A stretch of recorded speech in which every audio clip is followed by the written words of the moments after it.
So good morning guys. तो शुरू करते हैं 1 मई के इंपॉर्टेंट करंट अफेयर्स को।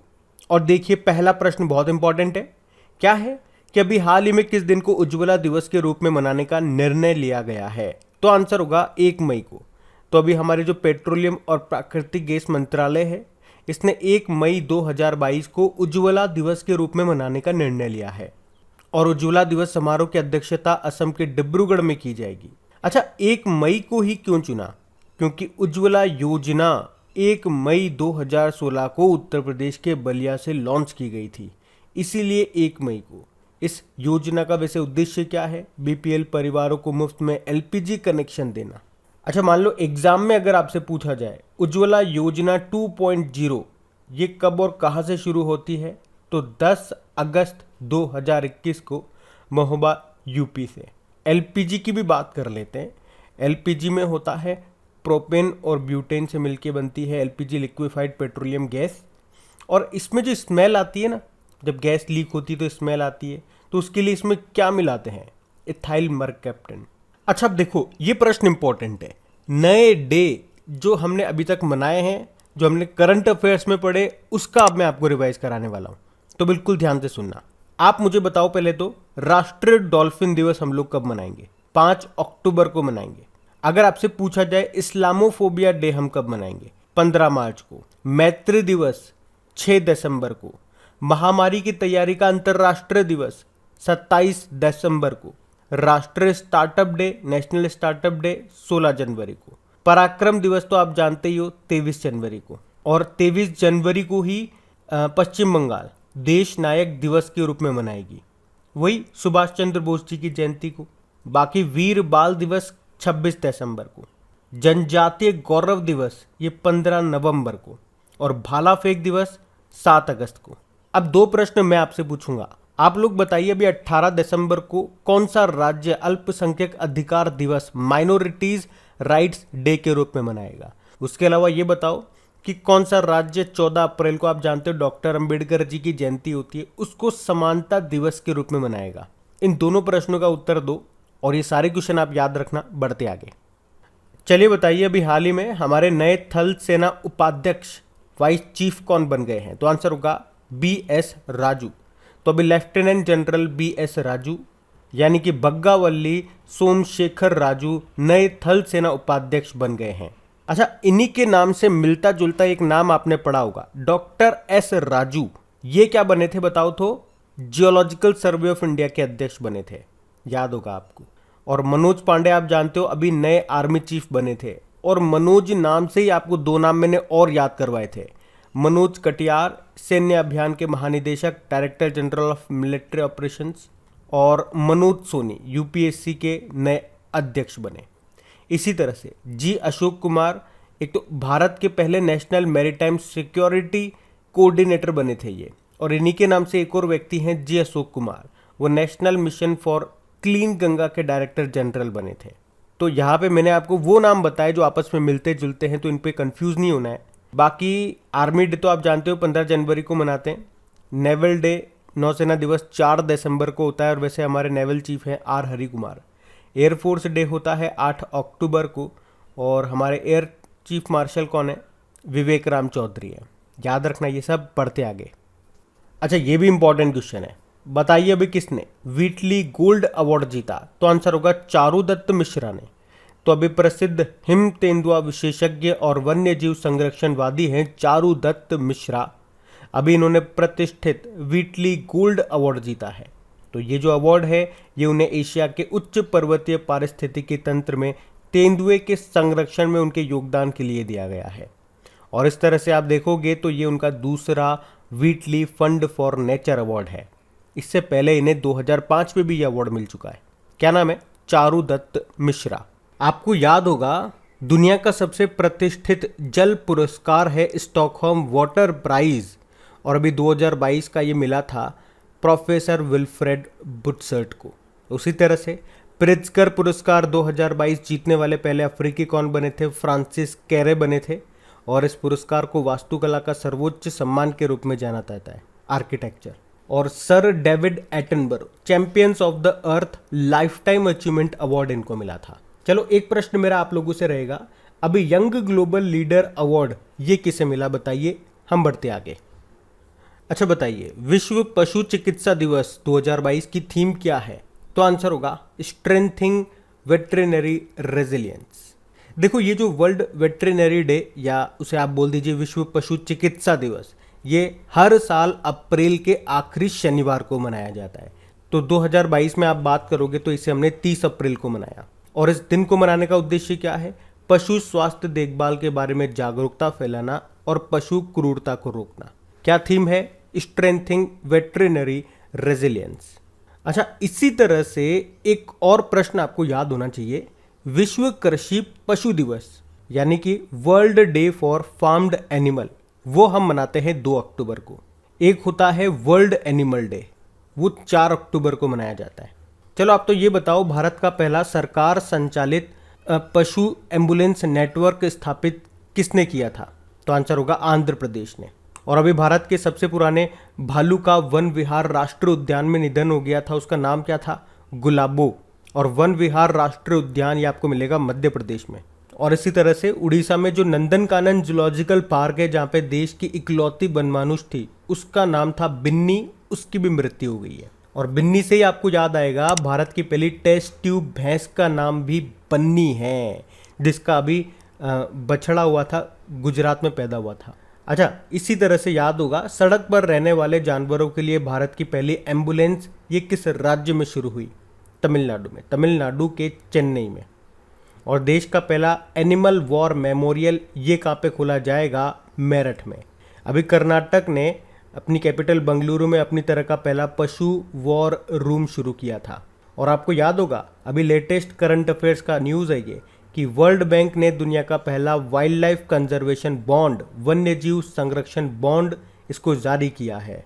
अच्छा, फिर ये बताओ, वन्य जीवों को कानूनी अधिकार देने वाला पहला देश अभी कौन सा बना? ये आपके लिए होमवर्क प्रश्न है, बताइए, हम बढ़ते हैं आगे। और ये भी बताओ, वर्ल्ड वाइल्ड लाइफ डे कब मनाया जाता है? 2 प्रश्न हो गए आपके लिए, अब हम बढ़ेंगे आगे। चलिए बताइए, हाल ही में अमित शाह अनि भजापची वच्चल, इस बुक को किसने लिखा है? तो आंसर होगा डॉक्टर ज्योत्सना कोल्हाटकर ने।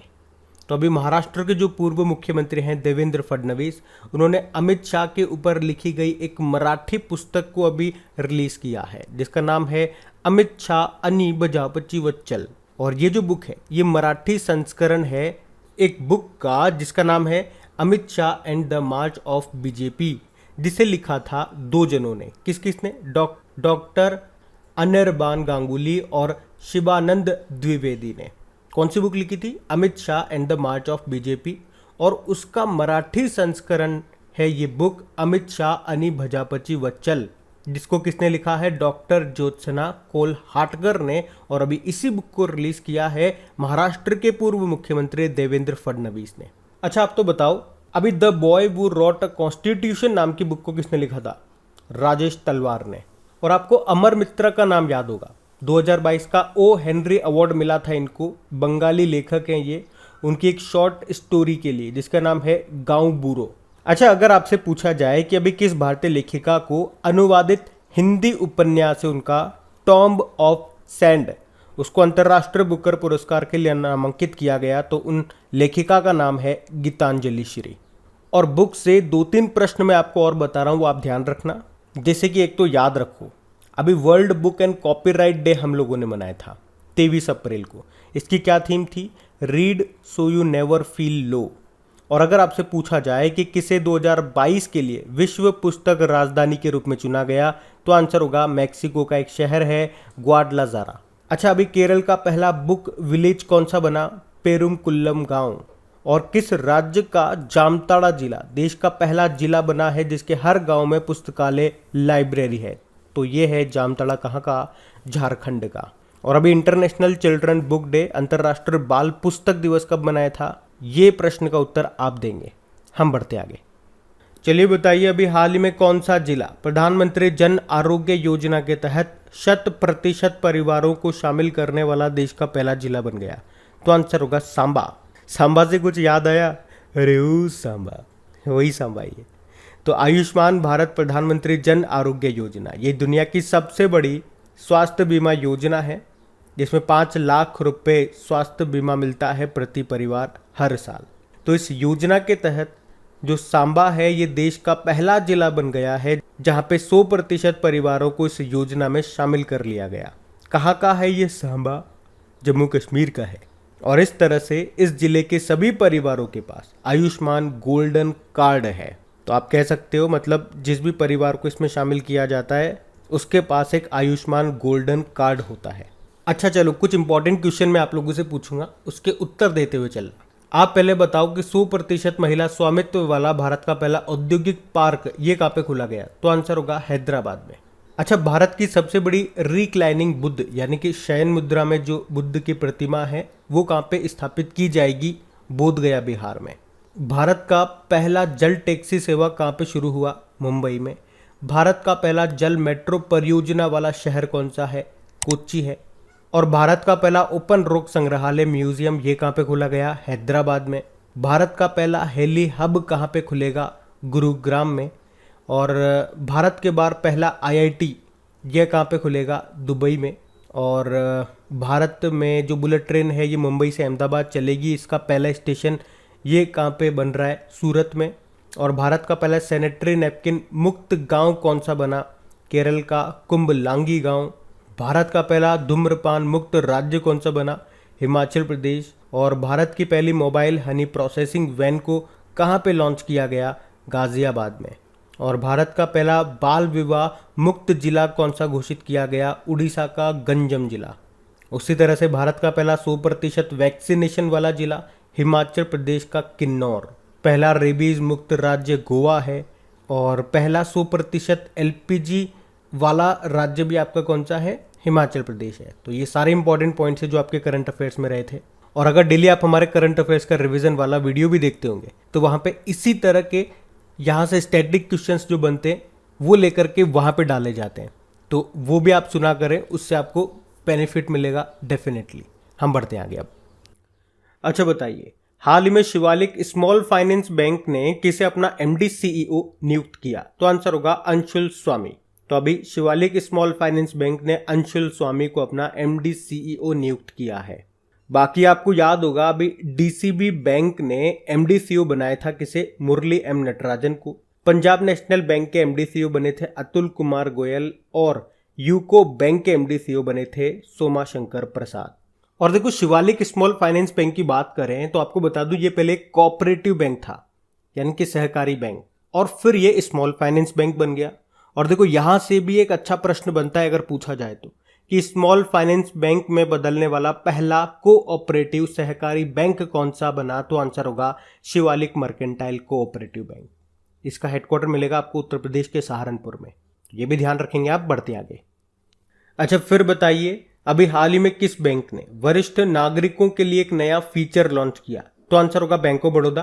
तो अभी बैंक ऑफ बड़ौदा ने वरिष्ठ और बुजुर्गों के लिए bank of Baroda world mobile banking platform पर एक नई सुविधा बॉब वर्ल्ड गोल्ड को लॉन्च किया है।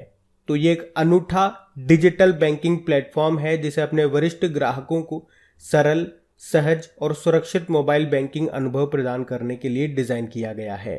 अच्छा, बैंक ऑफ बड़ौदा की बात करेंगे तो आपको याद होगा 2 बैंकों का इसमें विलय हुआ था, विजया बैंक और देना बैंक।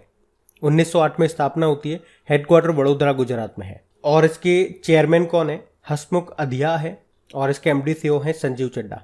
इसकी टैगलाइन होती है इंडियाज इंटरनेशनल बैंक। और अभी बैंक ऑफ बड़ौदा के ब्रांड एम्बेसडर कौन बनी थी? शेफाली वर्मा बनी थी। बाकी यूनियन बैंक ऑफ इंडिया, इसने डिजिटल ट्रांसफॉर्मेशन प्रोजेक्ट संभव लॉन्च किया था। डीबीएस इंडिया बैंक कॉरपोरेट ग्राहकों के लिए ग्रीन डिपॉजिट प्रोग्राम शुरू किया। और नाबार्ड प्राकृतिक खेती को बढ़ावा देने के लिए जीवा प्रोग्राम इसने शुरू किया था। ध्यान रखना ये सब। बढ़ते आगे। अच्छा बताइए, अभी हाल ही में किसे इंडिफिट टेक्नोलॉजीज के सलाहकार के रूप में नियुक्त किया गया? तो आंसर होगा रजनीश कुमार को। तो ऑनलाइन लेंडिंग प्लेटफॉर्म है इंडिफिट टेक्नोलॉजी। इसने अभी एसबीआई के जो पूर्व चेयरमैन है रजनीश कुमार, उनको सलाहकार के रूप में नियुक्त किया है। देखो, आपको बता दूं वैसे ही अभी HSBC Asia Pacific, Larsen and Toubro infotech, hero MotoCorp और भारत पे के बोर्ड में भी शामिल है। और अब ये इंडिफिट टेक्नोलॉजी के सलाहकार भी बन गए हैं। अच्छा मुझे बताओ, सीबी की पहली महिला अध्यक्ष का नाम क्या है? माधवी पुरी बुच है। अभी फाइनेंशियल एंड टास्क फोर्स इसके अध्यक्ष कौन बने? टी राजा कुमार। और इरडाई के अध्यक्ष बने थे देवाशीष पांडा। याद रखना ये नाम भी बढ़ते आगे। चलिए बताइए, अभी हाल ही में अंतरराष्ट्रीय जैज दिवस 2022 ये कब मनाया गया? तो आंसर होगा 30 अप्रैल को। तो हर साल 30 अप्रैल को इंटरनेशनल जैज डे के रूप में मनाया जाता है।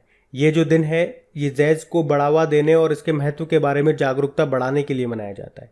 थीम क्या है इसकी? A call for global piece and unity. चलो वैसे तो नया महीना चालू हो गया, लेकिन अप्रैल का एक डे हम लोगों ने पढ़ लिया। तो चलो इसी बात पे लास्ट टाइम अप्रैल के सभी इंपॉर्टेंट डेज को एक बार रिवाइज कर लेते हैं। तो देखो, 1 अप्रैल को हम लोगों ने उत्कल दिवस मनाया था। 2 अप्रैल को वर्ल्ड ऑटिज्म अवेयरनेस डे मनाया। 2 अप्रैल को अंतरराष्ट्रीय बाल पुस्तक दिवस भी मनाया। 4 अप्रैल को खान जागरूकता और खदान कार्य में सहायता के लिए अंतरराष्ट्रीय दिवस मनाया। 5 अप्रैल को राष्ट्रीय समुद्री दिवस। 5 अप्रैल को अंतरराष्ट्रीय अंतरात्मा दिवस इंटरनेशनल डे ऑफ कॉन्साइंस मनाया। 6 अप्रैल को इंटरनेशनल स्पोर्ट्स डे मनाया। 7 अप्रैल को वर्ल्ड हेल्थ डे मनाया। 9 अप्रैल को सीआरपीएफ ने शौर्य दिवस मनाया था। 10 अप्रैल को वर्ल्ड होम्योपैथी डे। 11 अप्रैल को एक तो पार्किंसन डे मनाया और 11 अप्रैल को राष्ट्रीय सुरक्षित मातृत्व दिवस मनाया। 12 अप्रैल को मानव अंतरिक्ष उड़ान का अंतरराष्ट्रीय दिवस होता है। 13 अप्रैल को अंतरराष्ट्रीय पगड़ी दिवस इंटरनेशनल टर्बन डे और सियाचिन डे भी इसी दिन होता है। 14 अप्रैल को विश्व चगास रोग दिवस होता है। 15 अप्रैल को वर्ल्ड आर्ट्स डे विश्व कला दिवस। 16 अप्रैल को विश्व आवाज दिवस वर्ल्ड वॉइस डे। 17 अप्रैल को वर्ल्ड हीमोफीलिया डे। 18 अप्रैल को विश्व विरासत दिवस वर्ल्ड हेरिटेज डे। 19 अप्रैल को वर्ल्ड लीवर डे। 21 अप्रैल को 2 दिन मनाए, एक तो विश्व रचनात्मकता और नवाचार दिवस यानी कि world creativity and innovation day, और 21 अप्रैल को ही नेशनल सिविल सर्विसेज डे मनाया। उसके बाद 22 अप्रैल को वर्ल्ड अर्थ डे मनाया। 23 अप्रैल को world book and copyright day. 24 अप्रैल को पंचायती राज दिवस। 25 अप्रैल को वर्ल्ड मलेरिया डे और 25 अप्रैल को अंतरराष्ट्रीय प्रतिनिधि दिवस इंटरनेशनल डेलीगेट्स डे मनाया। फिर 26 अप्रैल को विश्व बौद्धिक संपदा दिवस इंटेलेक्चुअल प्रॉपर्टी डे। 28 अप्रैल को कार्यस्थल पर सुरक्षा और स्वास्थ्य के लिए विश्व दिवस यानी कि world day for safety and health at work. 29 अप्रैल को डांस डे मनाया और यहाँ पे एक वीक हमने मनाया था विश्व टीकाकरण सप्ताह 24 से 30 अप्रैल को। चलो आप तो बता दो उसकी थीम हमने क्या रखी थी, तो थीम बताओ। अब हम बात करेंगे कल के वीडियो में पूछे गए प्रश्न के उत्तर की। तो कल के वीडियो में आपसे पूछा था कि जामताड़ा जिला देश का पहला जिला बन गया है जिसके हर गांव में पुस्तकालय है, ये किस राज्य का है जिला? तो आंसर होगा झारखंड। आप सभी ने प्रश्न का बिल्कुल सही उत्तर दिया है। और गाइस, अगर सेशन अच्छा लगा है तो प्लीज़ इसे लाइक ज़रूर कीजिएगा और अपने दोस्तों के साथ में शेयर करके सपोर्ट ज़रूर कीजिएगा। जो भी आपका स्टडी ग्रुप हो गया व्हाट्सएप पे या फेसबुक पे, तो एक बार वीडियो के लिंक को शेयर ज़रूर कर देना। अब इन सभी की प्रैक्टिस के लिए आपकी क्विज बना करके अपलोड कर दी गई है आपकी क्रैक एग्जाम एप्लीकेशन में ही। वहीं पे आपको पीडीएफ भी मिल जाएगी। क्रैक एग्जाम एप्लीकेशन का लिंक कहाँ मिलेगा? नीचे डिस्क्रिप्शन बॉक्स में। वहीं पे टेलीग्राम का लिंक भी आपको मिल जाएगा। अब ये रहा आज का आपका होमवर्क प्रश्न।